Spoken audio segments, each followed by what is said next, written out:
Hello everyone, स्वागत है आप सभी का आपके अपने यूट्यूब चैनल में जिसका नाम है बायोलॉजी कॉन्सेप्ट। और बच्चों, आज हम लोग पढ़ने वाले एक बहुत इंपॉर्टेंट टॉपिक जिसका नाम है इनकम्प्लीट डोमिनेंस। और इसको मैं शुरू करूंगी अपने पुराने वीडियो लेक्चर जो मैंने डाला था मेंडल्स लॉ ऑफ इनहेरिटेंस, उसी से। बच्चों, आप लोगों को ये पता है कि जब मेंडल ने जो फर्स्ट लॉ दिया था मेंडल्स लॉ ऑफ डोमिनेंस, उसमें यहाँ पर आपको दिख रहा होगा एक मैंने एग्जाम्पल लिखा है जिसमें उसमें क्या किया था उसने कि एक प्योर टॉल प्लांट को एक pure recessive plant, pure dwarf plant से क्रॉस करवाया था। तो F1 प्रोजेनी में उसे क्या मिला था? टॉल प्लांट मिला था। ये था लॉ ऑफ डोमिनेंस। ये मेंडल ने किया था, पाइसम सेटाइवम पे किया था। लेकिन इसके बाद कई साइंटिस्ट आए और उन्होंने ये कहा कि उन्होंने जब कई हाइब्रिडाइजेशन एक्सपेरिमेंट किए तब उन्होंने ये देखा कि दो प्लांट्स लिए उन्होंने। कौन कौन से, मैं आपको नाम बताती हूँ। एक प्लांट था मिराबिलिस जलापा, मिराबिलिस जलापा, और एक प्लांट था एंटीराइनम। ठीक है, एंटीराइनम।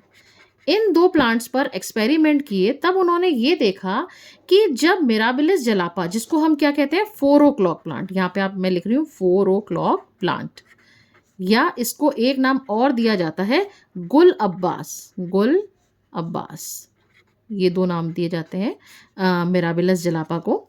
इन्होंने क्या देखा कि जब इस मिराबिलिस जलापा में इन्होंने दो प्लांट्स लिए, एक था कैसा, प्योर रेड, यहाँ पे मैं लिख रही हूँ रेड, और दूसरा प्लांट था जिसमें क्या थे, प्योर वाइट फ्लावर थे। जब इसका क्रॉस कराया तो F1 प्रोजेनी में उन्हें मिलना तो क्या चाहिए था, रेड फ्लावर मिलने चाहिए थे, लेकिन मिला क्या, उन्हें मिले पिंक फ्लावर।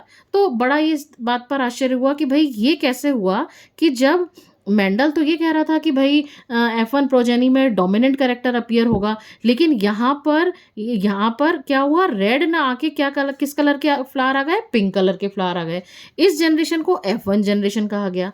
अब जब इसका सेल्फ क्रॉस कराया गया, यानी कैपिटल आर स्मॉल आर का सेल्फ क्रॉस कराया गया, तो फिर क्या हुआ, तो देखते हैं क्या हुआ। ये देखो, F2 प्रोजेनी मिलेगी, कैपिटल आर आया। ठीक है, यहाँ पे कैपिटल आर और इसका क्रॉस हुआ तो क्या आया, कैपिटल आर स्मॉल आर आया।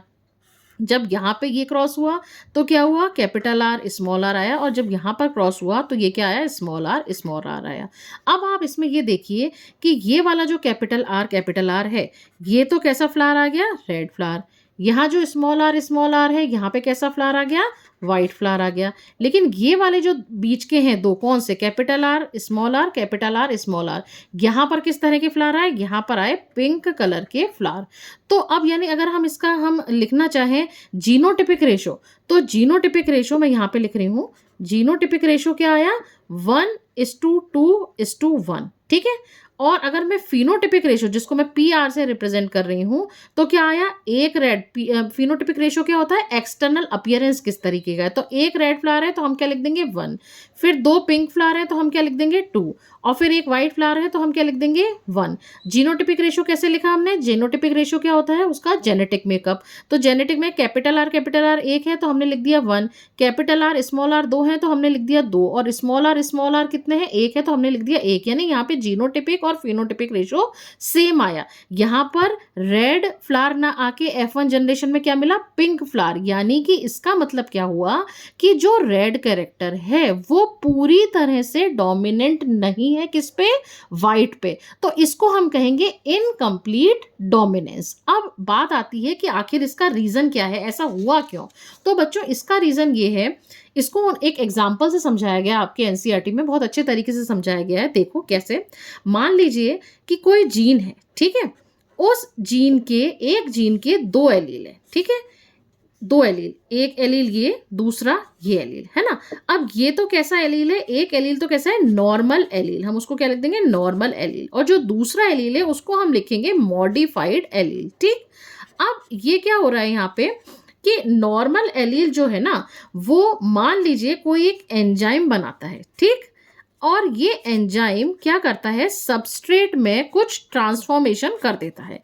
ये हमने किसकी बात करी, हमने नॉर्मल एलील की बात करी। एक जीन है, उसके 2 एलील हैं, उनमें से एक नॉर्मल है, दूसरा मॉडिफाइड है। ठीक है, तो उस नॉर्मल एलील वाले ने तो क्या करा, एक एंजाइम प्रोड्यूस किया, और उस एंजाइम ने सबस्ट्रेट, एस किसको बोल रहे हैं हम, सबस्ट्रेट को, सबस्ट्रेट में कुछ ट्रांसफॉर्मेशन कर दिया।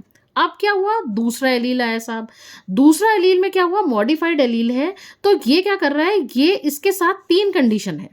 एक कंडीशन तो ये है कि ये एंजाइम सिक्रीट करेगा, एंजाइम सिक्रीट करेगा, लेकिन वो एंजाइम लेस एक्टिव होगा, ठीक। दूसरी कंडीशन है कि एंजाइम तो सिक्रीट करा, लेकिन वो एंजाइम कैसा होगा, नॉन फंक्शनल, नॉन फंक्शनल। और तीसरी कंडीशन क्या होगी, तीसरी कंडीशन होगी कि कोई एंजाइम सिक्रीट ही नहीं करेगा, तो हम उसको क्या लिख रहे हैं, नो एंजाइम। तो अब क्या हुआ, अब एक जीन के जब ये दोनों एलील साथ में आएंगे, तो इस मॉडिफाइड एलील की वजह से जो कैरेक्टर आना चाहिए था, वो कैरेक्टर, उस कैरेक्टर में जो चेंज आया है वो किसकी वजह से आया है, इस मॉडिफाइड एलील की वजह से आया है। यही कारण है कि जो कैपिटल आर स्मॉल आर में आना तो क्या चाहिए था, रेड कलर, लेकिन आया क्या, पिंक कलर, किसकी वजह से, मॉडिफाइड एलील की वजह से।